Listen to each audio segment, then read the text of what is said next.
भीड़ वहां पर जन सैलाब जो उमड़ा है वो कहीं न कहीं गंवा भी है। भीड़ अगर पैमाना है तो कई चुनाव ऐसे हुए जिस चुनाव में हमारे चुनाव अटल जी के सभाओं में जबरदस्त भीड़ उमड़ी और उसके बाद हम चुनाव नहीं जीत पाए। इसलिए भीड़ कोई पैमाना नहीं होता कि किसकी लोकप्रियता क्या है। ये जो बाड़मेर लिफ्ट परियोजना का उद्घाटन मुख्यमंत्री जी ने सोनिया जी से कराया है, इसके बारे में मैं नहीं बोलता। कांग्रेस के विधायक कह रहे हैं कि बहुत पहले भी इसका उद्घाटन हो चुका है, दोबारा उद्घाटन कराया।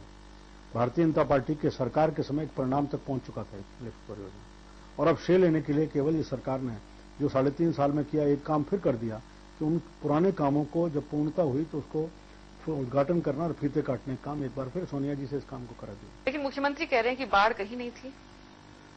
हम मुख्यमंत्री जी ने ये कहकर के फिर एक बार राजस्थान की या जयपुर की जनता के साथ छल किया। जयपुर के बड़े इलाके में पानी आज भी भरा है। अभी आप मेरे कच्ची बस्ती के सामने रहता हूं, आप अगर निकल के जाएंगे सड़क पे तो आज भी पानी निकालने का काम चल रहा है।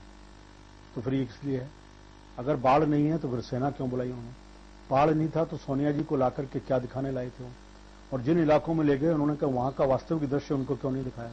ये सब चीज प्रकट करते हैं कि मुख्यमंत्री जी कहीं ना कहीं अपने स्वयं को धोखा दे रहे हैं, राजस्थान की जनता को धोखा दे रहे हैं, और इस सब के माध्यम से केंद्र से इस राहत पीड़ितों के नाते से अच्छा जो पैकेज मिल सकता था उस पैकेज से भी राजस्थान का नुकसान होगा।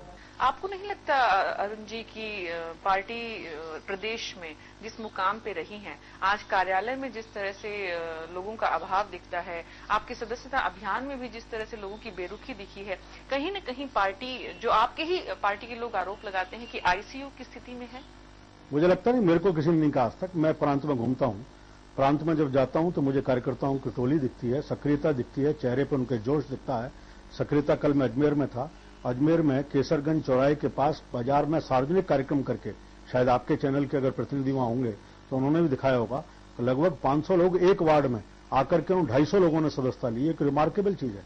और आप कहें हमारे यहाँ सदस्यता 11 लाख सदस्यता पहले हुई है, और केवल इतना नियम यह है कि इस बार सदस्यता उससे 20% बढ़ानी है, लेकिन 20% से कहीं अधिक सदस्यता बढ़ेगी ऐसा अनुमान मैं लगा रहा हूं। अभी सदस्यता पूर्ण नहीं हुई है, सदस्यता चल रही है। 3 तारीख को बैठने वाले हैं, उसका आकलन करेंगे, उसके बाद हम आगे उसकी तिथि बढ़ानी है नहीं बढ़ानी इसके बारे में विचार करेंगे। ये कहीं भी पार्टी की सजीवता को और सक्रियता को प्रकट करता है, उसके प्रति जनता का रुझान प्रकट करता है, कार्यकर्ताओं का जोश प्रकट करता है। इसमें कहीं निराश का भाव मुझे नहीं दिखता। कार्यकर्ताओं में जोश की बात आप कर रहे हैं, फिर क्या वजह है कि केंद्र के द्वारा या आलाकमान की बीजेपी के द्वारा दिए गए किसी भी आंदोलन को आप प्रदेश में सफल नहीं बना पाए?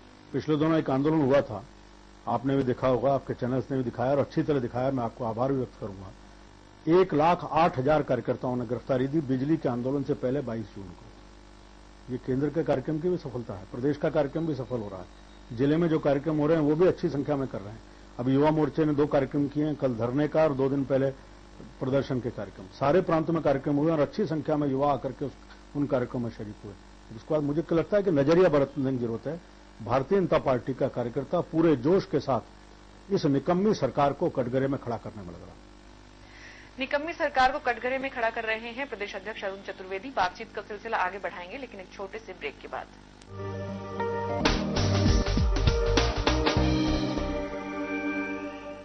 स्वागत है आपका एक बार फिर से। हम बात कर रहे हैं प्रदेश अध्यक्ष अरुण चतुर्वेदी से। 3 साल का जो कार्यकाल है, बहुत लंबे वक्त के बाद प्रदेश में बीजेपी के अगर कहें पहला कार्यकाल पूरा करने वाले हैं चतुर्वेदी जी, लेकिन क्या वजह रही कि आपका 3 साल का कार्यकाल के बावजूद कार्य समिति की बैठकें नहीं हो पाई?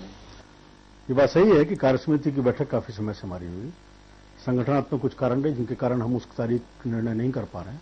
बाकी लेकिन संगठन की सारी जितनी भी निकाय हैं उन सबकी नियमित रूप से बैठकें हो रही हैं। कोर ग्रुप की नियमित बैठक होती है, पदाधिकारी बैठक हो रही है, नीचे के जिलों की बैठकें, मंडलों की बैठकें, हर स्तर की बैठकें नियमित चल रही हैं। क्या वजह रही कि विपक्ष के नेता के साथ भी आप नहीं बैठ पाए 3 बार भी, बल्कि ये तो है नहीं यहाँ पर।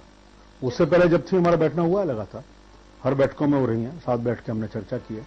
अभी वो मैंने जैसे बताया कि अपने व्यक्तिगत कारणों के कारण बाहर हैं, और किसी कार्यकर्ता का कई बार अपने सामाजिक, व्यक्तिगत, पारिवारिक कारणों के कारण बाहर जाना होता है। पार्टी की गतिविधि नहीं रुकती और पार्टी की बैठकें नहीं रुकती। जिला अध्यक्षों का निर्णय हुआ वो भी आपको वापस लेना पड़ा, बल्कि आलाकमान से आदेश आया उसके लिए? जिला अध्यक्षों के निर्णय में तो हमने बैठ के किया था, और 4 और 6 उसमें भी मैं और वसुंधरा जी दोनों बैठे थे।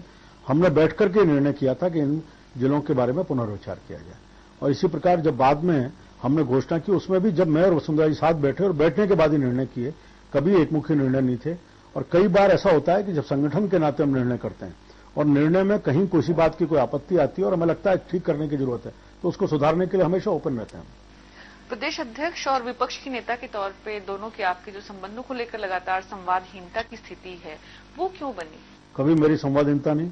जब भी मैंने प्रयास किया मेरी बात होती है, मैं फोन करता हूं, बात होती है, मेरे को मिलने का समय मिलता है।